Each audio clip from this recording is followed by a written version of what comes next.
Russia के Joseph Stalin और Germany के एडोल्फ हिटलर, ये दोनों अपने अपने समय पे अपने देश के तानाशाह थे।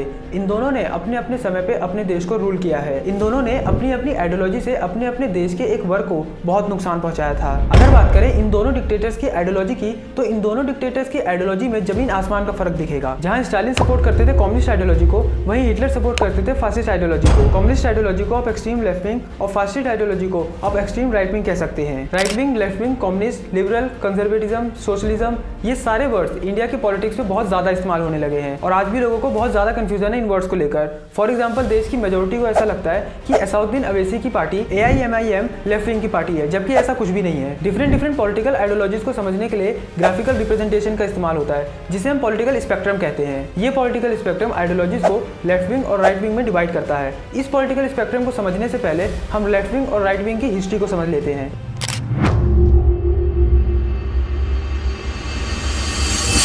राइट विंग और लेफ्ट विंग टर्मिनोलॉजी की शुरुआत हुई थी फ्रेंच रेवोल्यूशन की स्टेट जनरल असेंबली से। असल में फ्रांस के राजा के द्वारा कुछ लोगों को एक असेंबली में इनवाइट किया गया था। राइट विंग और लेफ्ट विंग टर्मिनोलॉजी की शुरुआत इस असेंबली में लोगों के बैठने के तरीके से हुई थी। असेंबली के लेफ्ट में वो लोग बैठे थे जो प्रो चेंज और प्रो रेवोल्यूशन चाहते थे, मतलब वो राजा के द्वारा चलाई जा रही सत्ता को बदलना चाहते थे। इसी तरह असेंबली के राइट में वो लोग थे जो प्रो मोनार्क थे, मतलब जो राजा को पूरी तरीके से सपोर्ट करते थे। ज्यादातर ये चर्च में काम करने वाले लोग थे और ये ट्रेडिशनल एंड कल्चरल वैल्यू को सपोर्ट करते थे। इस असेंबली के कुछ समय बाद right wing and left wing terminology का इस्तेमाल पॉलिटिक्स में किया जाने लगा था। Right wing and left wing की हिस्ट्री जानने के बाद पॉलिटिकल स्पेक्ट्रम को जानने की कोशिश करते हैं। ये पॉलिटिकल स्पेक्ट्रम का वन डायमेंशनल डायग्राम। आपको पहले ही बता दूं, ये स्पेक्ट्रम हर देश की पॉलिटिक्स के हिसाब से थोड़ा अलग हो सकता है। स्पेक्ट्रम के बीच में मिलता है मॉडरेट, मतलब वो पॉलिटिक्स जो ना राइट विंग है ना लेफ्ट विंग। ऐसी पॉलिटिक्स दुनिया में मिलना बहुत मुश्किल होता है। अगर मॉडरेट से आप थोड़ा सा लेफ्ट में जाएंगे तो वहां आएगा लिबरलिज्म, मतलब उदारवाद। लिबरलिज्म को फॉलो करने वाले लोग freedom, human rights, equality, secularism, democracy जैसे टॉपिक्स को सपोर्ट करते हैं। लिबरलिज्म के और लेफ्ट में आएगा सोशलिज्म,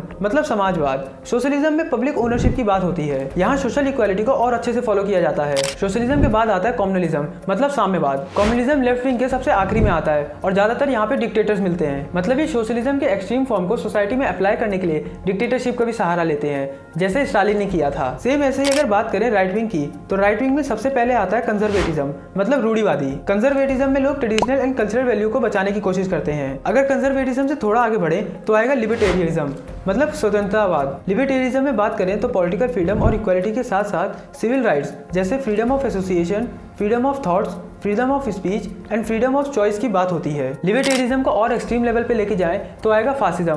फासिज्म में भी ज्यादातर डिक्टेटर ही मिलते हैं, जहां ट्रेडिशनल वैल्यूज को बहुत एक्सट्रीम लेवल पे जाके प्रैक्टिस किया जाता है। राइट विंग और लेफ्ट विंग को थोड़ा और डीप से जानने के लिए मैं आपको राइट विंग और लेफ्ट विंग के बीच डिफरेंस बताता हूँ। अगर इकोनॉमी के टर्म में देखा जाए तो लेफ्ट विंग में लोग income equality and wealthy people पर हायर टैक्स की बात करते हैं और साथ साथ में इकोनॉमिक डिसीजन पर गवर्नमेंट इंटरफेरेंस को सपोर्ट करते हैं। वहीं राइट विंग में अनरिस्ट्रिक्टेड कंपटीशन पर विश्वास रखा जाता है और इकोनॉमी में गवर्नमेंट इन्वॉल्वमेंट को अपोज किया जाता है। राइट विंग में लोग प्राइवेटाइजेशन को भी सपोर्ट करते हैं। अगर बात करें लोगों की लाइफ में गवर्नमेंट इन्वॉल्वमेंट की, तो लेफ्ट विंग में रिसोर्सेज को बराबर लोगों के बीच बांटने के लिए गवर्नमेंट का इन्वॉल्वमेंट जरूरी है। इसीलिए लेफ्ट विंग में लोगों की लाइफ में गवर्नमेंट इन्वॉल्वमेंट को सपोर्ट किया जाता है। वहीं राइट विंग में लोग पर्सनल फ्रीडम को सपोर्ट करते हैं। लेफ्ट विंग में लोग सेम सेक्स मैरिज, अबॉर्शन और इमिग्रेशन का सपोर्ट करते हैं। वहीं राइट विंग में इन सब टॉपिक्स का सपोर्ट नहीं किया जाता। राइट विंग में लोग ट्रेडिशनली जैसे समाज चल रहा है उसको वैसे ही चलाना चाहते हैं और उसमें नए जमाने की चीजों को ऐड नहीं करना चाहते। लेफ्ट विंग में सेक्युलरिज्म को सपोर्ट किया जाता है।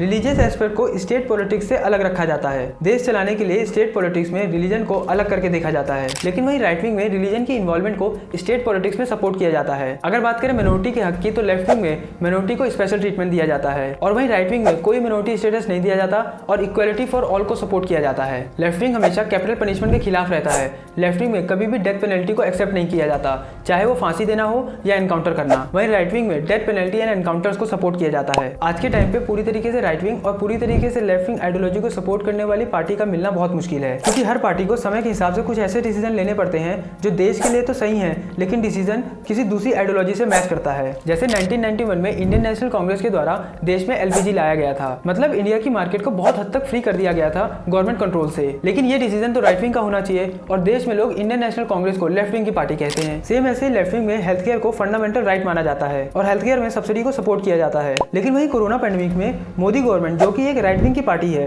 उनके द्वारा लोगों को फ्री में वैक्सीन लगाई गई और फ्री में राशन प्रोवाइड किया गया। शायद इसलिए क्योंकि उस टाइम पे देश के लिए वो स्टेप लेना बहुत जरूरी था। इंडिया में किसी भी पार्टी की आइडियोलॉजी का पता लगाना बहुत मुश्किल है, क्योंकि इंडिया में मिक्स इकोनॉमी है, ना तो पूरी तरीके से कैपिटलिस्ट, ना तो पूरी तरीके से सोशलिस्ट। इंडिया में private sector and public sector दोनों है। इंडिया में सेकुलरिज्म के साथ साथ मिनोरिटी को डिफरेंट राइट्स भी दिए जाते हैं। इंडिया में प्राइवेट कंपनीज को सपोर्ट किया जाता है और वहीं जनता को सब्सिडीज भी दी जाती है। देश की कोई भी पार्टी सेंटर में हो, वो इन सब चीजों को इक्वली लेके चलती है, चाहे वो बीजेपी हो या कांग्रेस। इसीलिए इंडिया की पॉलिटिकल पार्टीज को एक आइडियोलॉजी से लेबल करना बहुत मुश्किल होता है। लेकिन अगर ऊपर से देखें तो Indian national Congress, SP, BSP और जेडीयू, इन सब पार्टीज को सेंट्रल लेफ्ट माना जाता है। वहीं कम्युनिस्ट पार्टी जैसे सीपीआई को फार लेफ्ट कहा जाता है। अगर बात करें चाइना की कम्युनिस्ट पार्टी की तो उसे एक्सट्रीम लेफ्ट कहा जाएगा। सेम ऐसे बीजेपी को सेंटर राइट, शिवसेना और आरएसएस की आइडियोलॉजी को फार राइट में गिना जाएगा, और जो जर्मनी की नाजी पार्टी थी उसे एक्सट्रीम राइट में गिना जाएगा। इसके अलावा इंडिया में अलग अलग आइडियोलॉजीज की पार्टी कई बार कोलिशन बना लेती हैं। जैसे अभी 2024 के इलेक्शन के लिए बहुत सारी पार्टीज एक ही ग्रुप में इंडिया के नाम से चुनाव लड़ने के लिए तैयार हैं। सेम ऐसे बीजेपी ने कई पार्टीज के गठबंधन के साथ एनडीए को तैयार किया। इसीलिए इंडिया की किसी भी पार्टी को